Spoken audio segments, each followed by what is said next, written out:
सचिन पर कातिलाना हमले की खबर जैसे ही उसके घर पहुंची, परिवार वालों के होश उड़ गए। घर वाले घटनास्थल की तरफ भागे, लेकिन जब तक वो सचिन के पास पहुंचते मदद के लिए बहुत देर हो चुकी थी। मदन नगरी के इस परिवार पर दुखों का पहाड़ टूट पड़ा है। सचिन इस घर का इकलौता लड़का था, 6 बहनों के बीच अकेला भाई। इनके दुख में आसपास के लोग भी शरीक हैं। इनका गम कोई कम तो नहीं कर सकता, लेकिन एहसास उन्हें भी है कि इस परिवार को कितना बड़ा सदमा पहुंचा है। परिवार के हर सदस्य का रो रो कर बुरा हाल है। घटना से थोड़ी ही देर पहले वो घर से खाना खाकर निकला था। उसे पता ही नहीं चला कि महज कुछ ही पलों में क्या हो गया। यही सारी चीज बता दीजिए। बस सुनारों की दुकान में गया था, हमें कुछ भी। घर से कितने बजे निकला था ये सारी? उसको तो 5 मिनट हुई थी, जा रही हूँ घर से बस। उसको बुखार हुआ, पता नहीं किसी ने फोन करा, क्या करा ये नहीं पता। अब देखा तो पूरा खून से लथपथ हो रहा है, पूरे उसके हाथ में लटक हो रहा है।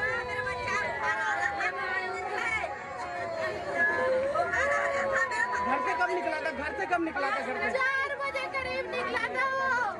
तो 10-15 मिनट बाद तो फोन आ गिरा कि आपका लड़का वहाँ पड़ा हुआ है। लेकिन घटनास्थल पर मौजूद कुछ प्रत्यक्षदर्शियों ने पूरा वाकया सुनाया कि किस बेरहमी से बदमाशों ने सचिन की हत्या की और फिर वहां से फरार हो गए। काफी सारे लड़के थे, आए सामने से गाली देते हुए आए। एक जने के फायर, 2 फायर थे उसके हाथ में, एक में एक थी। तो चाकू दिखाया, गाली देते हुए आ रही, जो दिखे उसके में चाकू घोप दो ना, जो बोले उसके में धर दो ना। जो भी है, मैं को चाकू दिखाया, मैं अंदर हो गई हूँ। तो इधर चाचा की तो घर के आगे 2 गोली चलाई, वो देखी तो काफी सारी गाली दे रहे थे। उन्हीं को गाली दे रहे थे, मन तो चाचा को गाली दे के बहुत गंदी गंदी गाली दे रहे थे। तो देते हुए चले गए, कह रहे जो दिखे, छज्जे पे दिखे या गली में दिखे, उसके मारते हुए जाना, कोई भी हो। ये मैं जानती नहीं हूँ, 2 को जानती हूँ बस। पुलिस घटनास्थल के आसपास मौजूद लोगों से मिलकर अपराध की कड़ियों को जोड़ने की कोशिश कर रही है। लोगों के दिलों में खौफ इतना ज्यादा कि अभी भी लोग खुलकर सामने नहीं आ रहे। कुछ ही लोग पुलिस और कैमरे के सामने आने की हिम्मत दिखा पाए।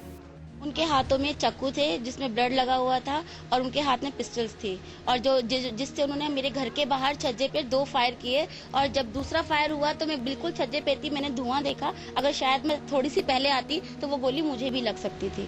2 लड़के बाइक पर आए हैं और यहाँ से 5 लड़के आए हैं। आते के साथ ही यहाँ इस जगह पर पहुँचने का 4-5 लड़के, 3-4 पिस्टल थी, 2 या 3 पिस्टल थी और लड़कों के पास चाकू थे। यहाँ पे उसको मारा पहले और जब एक लड़का भाग गया तो उसको लड़कों को पकड़ के 5 लड़कों ने, 3-4 लड़कों ने चाकू मारे, अंदर दुकान में घुसे और 2-3 लड़के यहाँ से भागे, फिर उसके पीछे पीछे सारे लड़के भाग गए। सीसीटीवी फुटेज के आधार पर और प्रत्यक्षदर्शियों के मुताबिक वो सभी हत्यारे नाबालिग थे, जबकि सचिन की उम्र महज 18 साल थी। पुलिस ये जानने की कोशिश कर रही है कि इन लोगों के बीच आखिर किस बात को लेकर रंजिश थी, जिसका बदला लेने के लिए सचिन की इतनी बेरहमी से हत्या कर दी गई। दिल्ली से न्यूज़ एक्सप्रेस के लिए नवीन निश्चल के साथ ब्यूरो रिपोर्ट। अभी हम आपको कुछ तस्वीरें दिखाने जा रहे हैं सचिन के परिवार वालों की। 2 तस्वीरें आप देख सकते हैं जिसमें लेफ्ट हैंड साइड में दिन दहाड़े मर्डर किया गया सचिन का। देखिए किस तरह से नाबालिगों ने सचिन का मर्डर किया और उसी के साथ गुस्से में जो परिजन है वो भी हम आपको दिखा रहे हैं। परिवार वाले जो हैं इस वक्त उनकी हालत काफी खराब है, रोते बिलखते हुए परिवार वाले हम आपको दिखा रहे हैं। रक्षाबंधन से ठीक पहले 6 बहनों ने अपने इकलौते भाई को खो दिया और हिम्मत देखिए, जिन नाबालिगों ने सचिन का कत्ल किया, उसका मर्डर किया, वो सरेआम वहां से बंदूक लहराते हुए वहां से निकल गए बिना खौफ के। अविनाश हमारे संवाददाता इस पर हमारे साथ जुड़े हैं और अपडेट देने के लिए। अविनाश, सबसे बड़ा सवाल क्यों हुआ ये मर्डर और इस तरह जो दहशत फैलाई है इन नाबालिगों से, आगे चलकर ये बहुत समस्या लोगों के लिए हो सकती है। बिल्कुल, देखिए जो वो इलाका है वहाँ पर माना जाता है कि ऐसी जो घटनाएं हैं, हालांकि ये बहुत ही सनसनीखेज और कह सकते हैं कि ब्रुटल तरीके से सचिन की हत्या की गई, जिसमें से 3 नाबालिग आरोपी हैं। हालांकि उनकी अभी उनको अरेस्ट कर लिया गया है, उनकी पेशी होने वाली है जुवेनाइल कोर्ट में। उसके अलावा उसमें 2 बालिग आरोपी निकले हैं जिनको भी पुलिस ने अरेस्ट कर लिया है और उनको 2 बजे के बाद साकेत कोर्ट में पुलिस पेश करने वाली है। लेकिन जिस तरीके से इस वारदात को अंजाम दिया गया है उसमें एक बात साफ निकल कर आ रही है कि क्योंकि वहां पर उस वक्त और भी लोग थे और ये 5 जो अपराधी हैं, ये दिन दहाड़े जिस तरीके से वहां पर पहुंचे और उन्होंने ताबड़तोड़ वार किए, चाकुओं से गोदा गया, उस युवक को।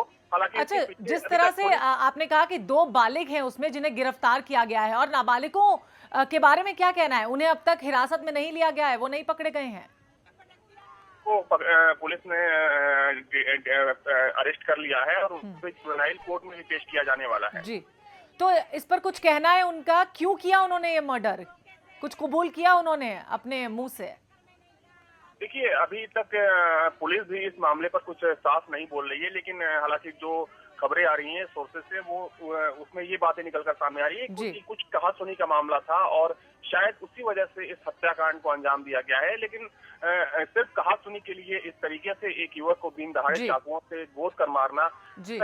बहुत ही बड़ी घटना है। और जिस तरीके से जो जुवेनाइल एक्ट है उसमें बार-बार बदलाव की मांग कही जा रही है, और खासकर में जिस तरीके से जो अपराध बढ़े हैं, आपको जी। पता है कि 2013 में जो 76 हत्याएं हुई हैं, उसमें 76 हत्याओं को जी। जो नाबालिग आरोपी हैं उन्होंने अंजाम दिया है। हालांकि उनमें जी। बहुत पर मुकदमे भी चल रहे हैं, लेकिन सवाल यही है कि आखिर सिर्फ सजा कि आखिर नाबालिगों के लिए सजा का कोई प्रावधान क्यों नहीं बनाया गया? उन्हें सिर्फ सुधार घर में भेजकर सुधार के लिए क्यों छोड़ दिया जाता है? जब वो इतनी बड़ी घटनाओं को अंजाम दे सकते हैं तो उन्हें भी सजा जरूर होनी चाहिए। दिल्ली के मदनगीर मर्डर केस में गिरफ्तार हुए 5 आरोपियों में से 2 आरोपी बालिग हैं। दोनों बालिग आरोपियों को दोपहर 2 बजे साकेत कोर्ट में पेश किया जाएगा, जबकि 3 नाबालिग आरोपी सुबह 11 बजे जुवेनाइल कोर्ट में पेश होंगे। आपको बता दें, जो 2 नाबालिग आरोपी हैं उन्हें 2 बजे साकेत कोर्ट में पेश किया जाएगा, जबकि 3 नाबालिग आरोपियों को जुवेनाइल कोर्ट में पेश किया जाएगा। यह घटना दिल्ली के मदनगीर में दिन दहाड़े युवक की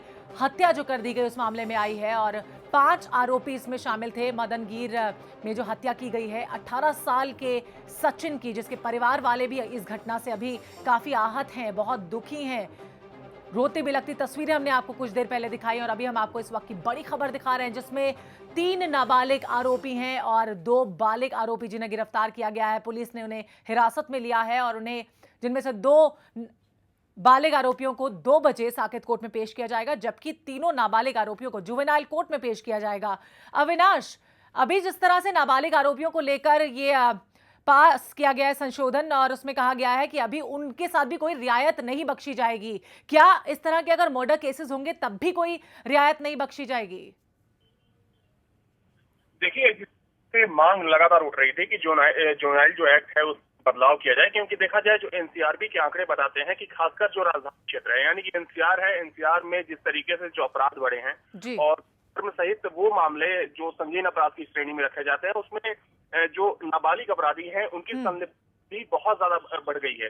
आपको बताना चाहूंगा कि 2012 के मुकाबले अचानक से 2013 में जो नाबालिग अपराधी थे उनकी जो संलिप्तता थी संगीन अपराधों में 158% बढ़ी, जिसमें से दुष्कर्म के मामले भी। तो कह सकते हैं कि जो एक जायज मांग उठ रही थी कि अगर कोई संगीन जुर्म करता है, किसी की हत्या करता है और नाबालिग है, तो फिर जिस तरीके से जो सजा का प्रावधान है कि अपराध साबित होने के बाद भी उन्हें सजा देने के बजाय उन्हें सीखने का मौका दिया जाता है।